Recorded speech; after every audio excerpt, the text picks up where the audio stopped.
ఏమండి మీరే గెలిచారు, నేనే ఓడిపోయాను. మన జన్మ చరితార్థమైందండి. గుడ్డు బాబా నాకు పిచ్చెత్తేనట్టుంది. రే ఎవరా నువ్వు? కాదండి కాదండి, ద్రోణుడు కుండలో పుట్టిన వీడు పుట్టలో పుట్టాడు. మీరు ఋషులండి, మహానుభావులు. నన్ను క్షమించండి, మీరే గెలిచారు, నేనే ఓడిపోయాను. నా పుట్టు బాబే, నా బుజ్జి కొండలే. ఎలా పుట్టాడు? ఎలా ఎలా ఎలా? ఇదంతా కళ కళ.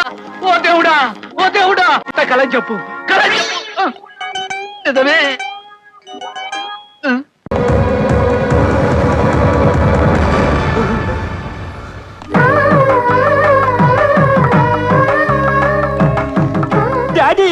చూసావా అబ్బాయిలో ఎంత ఆనందం? ఆనందమా ఆవుదమా? హార్ట్ అటాక్ వచ్చి అరిచాడు. ఆగండి. అది కొడుకు పెళ్లి చేసుకొస్తే తండ్రి అనాల్సిన డైలాగు, తండ్రి పెళ్లి చేసుకొస్తే కొడుకు అనే డైలాగ్ కాదు. నువ్వు తాళి కట్టింది ఎవరికో తెలుసా? ఓ నీడ లేని ఆడదానికి. నీడ లేకపోతే ఓ చెట్టు చూపించాలి, లేదా ఓ షెడ్ అయించాలి, అంతేకాని. అబ్బాయి గారికి ఇప్పుడు తెలిసింది నొప్పి. మీరైతే ప్రేమ పేరుతో అమ్మా నాన్నల్ని ఏడిపిస్తారు, కనీ పెంచిన పాపానికి నరకం చూపిస్తారు, ఇదే పాయింట్ తో కథలు రాస్తారు, సినిమాలు తీస్తారు. అదే మేం చేస్తే మీరు భరించలేరా? నువ్వు చేసిన ఈ దారుణానికి కారణం నా ప్రేమేనని నాకు తెలుసు. అందుకే నువ్వు ఈ తడిగుడ్డతో పొత్తు పెట్టుకుని నన్ను పురిటిని చేశావు, నా ప్రేమను ఓడించావు. నో మై డియర్ సన్, నా ప్రేమను గెలిపించుకోవాలని ఈ పని చేశాను. రీబోర్కొచ్చిన ఈ వయస్సులో నీకు ఈ పెళ్లి అవసరమా? ప్రేమకు వయస్సు ప్రాంతీయ భేదాలు లేవని నువ్వేగా చెప్పావు. బాధపడుకు బాబు, మళ్ళీ జన్మంటూ ఉంటే బొంగుల జన్మ. రేపేం జరుగుతుందో తెలియదు కానీ వచ్చే జన్మ గురించి చెప్తున్నావా? బన్నీ బాబు, అమ్మగారిని పట్టుకుని ఏంటా మాటలు? అమ్మా? అవును, ఈ రోజు నుంచి ఇది నీ తల్లి, అది నీ చెల్లి. నేను వినలేని మాట, నేను అనలేను నా నోట. యాజ్ పర్ రూల్ అనాలి. హృదయం ఎక్కడున్నది, హృదయం ఎక్కడున్నది, నీ చుట్టూనే తిరుగుతున్నది అంటూ పెంటమ్మ చుట్టూ తిరిగి పాడడానికి రూల్స్ ఒప్పుకో. నీ పాదం మీద పుట్టుమచ్చనై చెల్లమ్మా అంటూ సెంటిమెంట్ సాంగ్స్ పాడుకోవాలి. కరెక్ట్. చెక్కు వెళ్ళి బట్టలు సత్తు. దేనికి పెనిమిటి? ఇల్లు వదిలేసి వెళ్ళిపోదామా? నా బ్యాంకాక్ హనీమూన్కి వెళదాం. పలవలే అయితే సర్దిస్తాను, పదండి. Side side.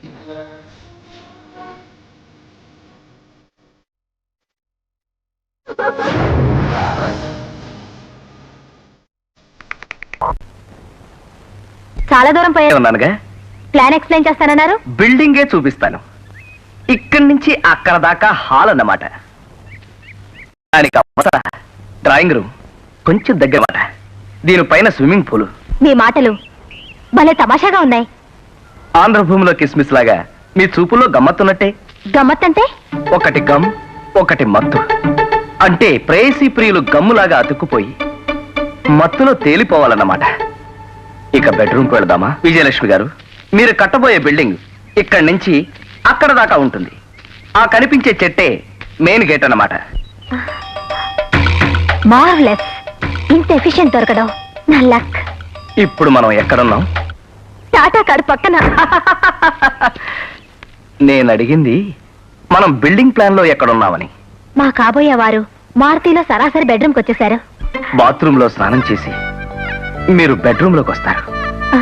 బెడ్రూమ్ లో గోడలకి 4 వైపులా పెద్ద పెద్ద అద్దాలు బిగించుంటాయి. ఎటు చూసినా మీరే కనపడుతూ ఉంటారు. ఇంత అందమైన శరీరానికి ఏ చీర కట్టాలో నిర్ణయించుకోలేక ఉబ్బి తబ్బిబ్బైపోతూ ఉంటారు. అప్పుడే మారుతి కారులో దిగిన మీ కాబోయేవారు ప్రేమగా చేతులు చాచి విజయలక్ష్మి అని అంటారు.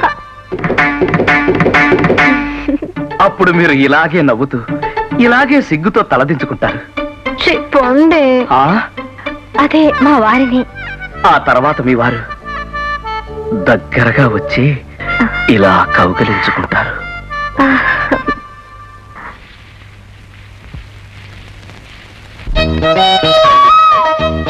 పాపాయి పుత్లి గ్లాసులో వేళ్ళు ముంచకుండా ఫ్రెష్ గా ఒక గ్లాసు మంచి నీళ్ళు ఇచ్చి వేసుకోటి మామూలా స్పెషలా రెండింటికి పెద్ద డిఫరెన్స్ ఏడ్చినట్టు. ఎందుకుండదు, కప్పు కడిగిస్తే స్పెషల్ టీ, కడగకుండా ఇస్తే ఆర్డినరీ టీగా వీడికి ఇచ్చినట్టు. Tea cancel. మా డ్రిల్ కనిపించాడా అండి? ఇగో డ్రిల్ అంటే గుర్తొచ్చింది, నీకు కనిపిస్తే ఈ లిస్ట్ లో ఉన్న సామాన్ అంతా అర్జెంట్ గా తెప్పించమని మామిడికి కావాలట. అమీర్ ఖాన్ క్యాష్ ఏంటి బ్లాక్ మైనింగ్ లో క్యాష్ చెక్కులు అన్ని ఉంటాయా? తెప్పించమయ్యా. ఇగో నీ దగ్గర క్యాష్ అని ఉందా? ఆ క్యాష్ ఫిట్టింగ్ లో డ్రిల్ కు పెడతా. వెళ్ళండి.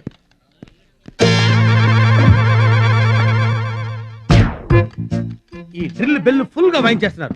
మెంటల్ గా బ్లాక్ మెయిలింగ్, ఫిజికల్ గా మ్యాన్ హ్యాండ్లింగ్, దీంతో పాటు జేబు చిల్లింగ్. మళ్ళీ చిల్లింగు. అమర్నాథ్ శాస్త్రి గారు వచ్చి ఏదో లిస్ట్ ఇచ్చాడు.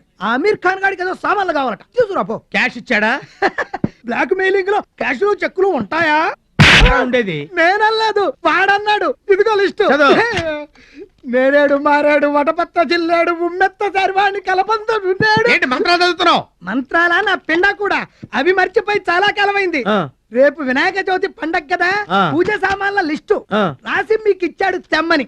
ఈ అమీర్ ఖాన్ గారికి వినాయక చవితికి లింక్ ఏంటి? రామాలయంలో హుసేన్ గారి పెత్తనం లాగా. ఇదేనండి బాబు, హ్యాండ్స్ కలిపినప్పటి నుంచి మొత్తుకుంటా ఉంది.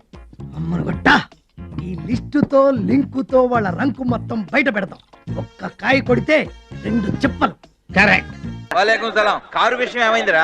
మద్రాస్ పుదుపేట నుంచి ఆ కస్టమర్ ఫోన్ మీద ఫోన్ చేస్తున్నాడు. చిచ్చా, ఆ కారు ఎవరిదంటే ఈ మధ్య రోడ్ల కుంభకోణంలో అడ్డంగా సంపాదించిన మినిస్టర్ కొడుకుది. మన దాసు ఆడి పని పడ్డానికి వెళ్ళాడు స్టైల్గా.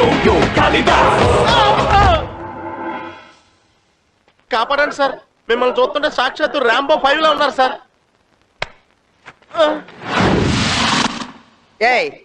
ఎందుకు వీళ్ళు కొడుతున్నావు నువ్వు? రేత్రేంటి సార్? మీరే న్యాయం చెప్పాలి. మా వాడిని కొడుతుంటే దారిని పోయేవాడు పోకుండా ఎందుకు కొడుతున్నావు అన్నా అని అడిగాడు. వాడిని కొట్టాను. వాడిని కొడుతుంటే అమాయకుడిని ఎందుకు కొడుతున్నావు అన్నా అని మళ్ళీ వీడు అడిగాడు. మళ్ళీ కొట్టాను. అర్థమైంది. ఏమయ్యా, వీడు అడిగితే కొడతాడని తెలుసు కదా, ఎందుకు అడిగావు నువ్వు? ఆ విషయం కొట్టిన తర్వాత తెలిసిందండి. ఇంతకీ మీరేం అడిగారు? నేనేం అడగలేదు. అయితే ఓకే. ఓకేనా? చిన్న ప్రశ్నకు సమాధానం చెప్తే స్కూడా కారు ఇచ్చేస్తానన్నా సార్. అవునా? సమాధానం చెప్పకుండా పిచ్చి పిచ్చిగా వాగుతున్నాడు. మరి కోపరాదా? ఒక నిమిషం. ఏమయ్యా, సమాధానం చెబితే స్కూడా కారు ఇచ్చేస్తాడు కదా, చెప్పడానికి నీకేమైనా దుమ్ముడయ్యా?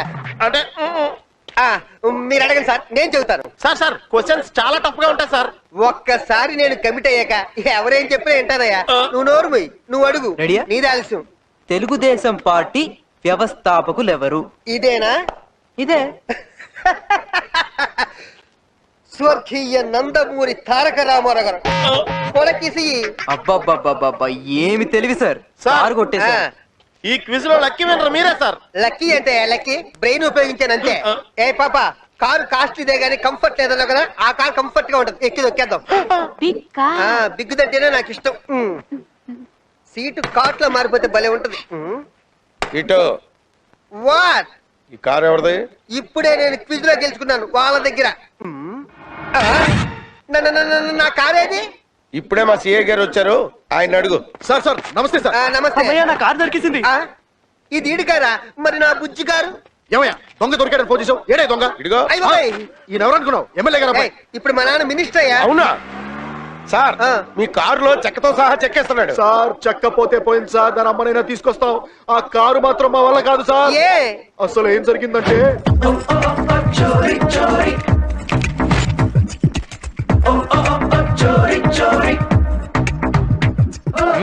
చేతిలో ఆ తాళాలు గుర్తేంట్రా? కొంపదీసి నువ్వేమన్నా దొంగవా? దొంగ?